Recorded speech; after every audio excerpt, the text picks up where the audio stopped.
Hi guys. So today we're working on the loofah. This is what it's going to look like when we're all done. It's just regular loofah you see all the time in the stores.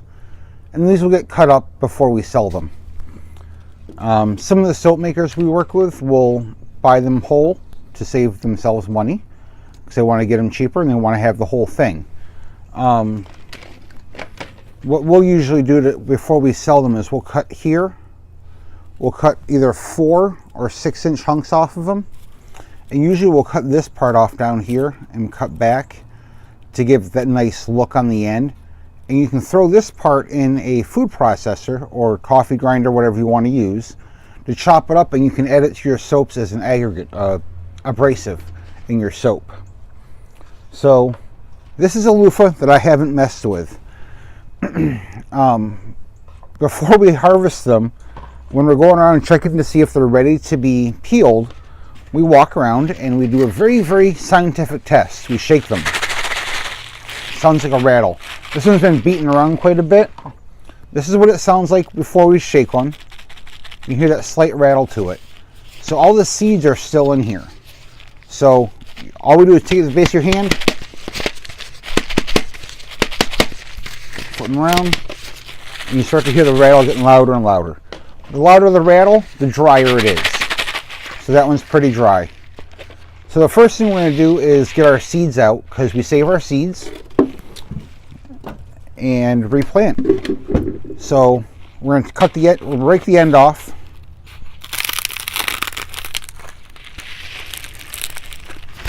Or not. Now, for those of you who are looking at my knife, this is the cheapest, most worthless, horrible knife I could find. I'm going to beat this knife up. I'm going to destroy the blade on this knife. I don't need something sharp. I just need something that I can use to peel the edges up and peel it off. That's all I'm doing here. I do not need a sharp knife. It's a waste of money and time to buy a sharp knife for this part of the process. So I'm going to take my knife and just cut the bottom open. And I have a little container here, coffee container, and I just dump the seeds out. Yep, that simple. I'm going to bang it around a little bit. You want to see this? We're just putting it down, we're banging it around, get the seeds out. Now, when you look in here, you see there's not only a bunch of seeds, but the chaff, which is the coating on the seeds. And that's what you want. You want dark black seeds. And that white stuff is just a coating. And we'll rub these between our hands and get the coating to fall off. And then just blow a fan across it. Sort of like you would do when you're chaffing wheat in the old days. They would just chaff the wheat or rub the wheat down, break the coating off the outside, and then they dump it from bucket to bucket on a windy day and let the wind clean the wheat for them. So I'm going to tip it down a little bit. You guys can see what I'm doing. You can see, yeah, I'm just throwing this on the ground. This is completely organic, natural. People ask us if these are organic. We are not organic certified. When they ask us what level of organic we are, our response is really quite simple. We're not organic. We're poor, cheap farmers. We put nothing on a crop that we don't absolutely have to get a harvest. This loofah got sprayed with no weed killers. We mowed between the rows. It got absolutely no fertilizer because they grew beautifully this year, and we had no need to do so. We got a beautiful crop by adding nothing to it. Now, this is a new field, and we may have to do supplements in the future.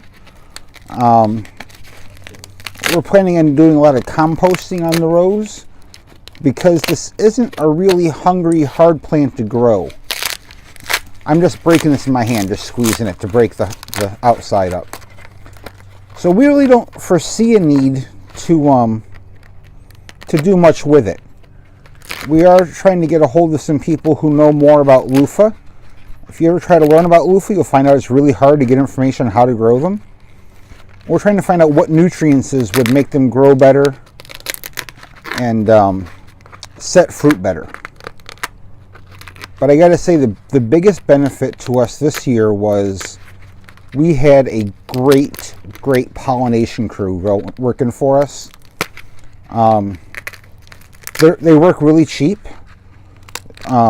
All they do is just come around and lick our flowers, and it pollinates them, the little bees. And we had such a huge group of bees this year. And we even got lucky enough to have bumblebees and carpenter bees. We didn't have a lot of yellow jackets out there, or the biting bees. Carpenter bees, if you ever get carpenter bees, you gotta really make them mad to get it bit. Bumblebees, you really gotta kind of take them off for them to bite you. We're lucky we live in the north where it gets really cold, so we don't have to worry about African killer bee things up here. If that kind of bee actually ever made it up here, it would make it for a summer and be destroyed. So we're pretty safe on that front. No one around us raises bees. These are all just wild bees. So we get pretty lucky this year. Be grateful for the little things in life. So this is what we will do for the fall and the winter. Usually we wait till we have quite a few of these to peel at one time. And we'll just sit around and peel and do this basically just out in the yard. And you'll just find piles of the skins in the yard. If we want to, sometimes we'll do them on a porch over a bucket, and we'll just sweep up and dump it all into a bucket and dump it into a compost pile. This is where the dog goes, so I'm probably going to end up cleaning this up with just a broom and a dustpan and throw it in a bucket to go out to the compost pile. And yes, I am babbling because I don't have much to say about Luffa now.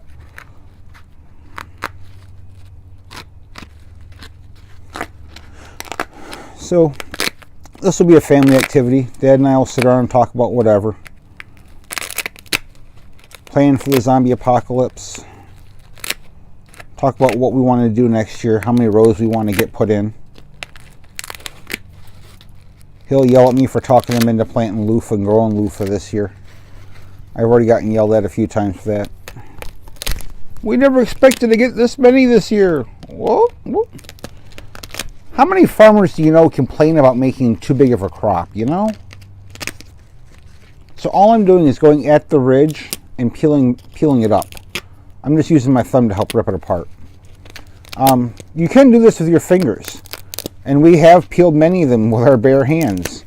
But you will quickly find out that they're kind of little sharp pieces there go right up under your fingernails, and your nails and your fingers will hurt after about 3 or 4 loofah. That's it, guys.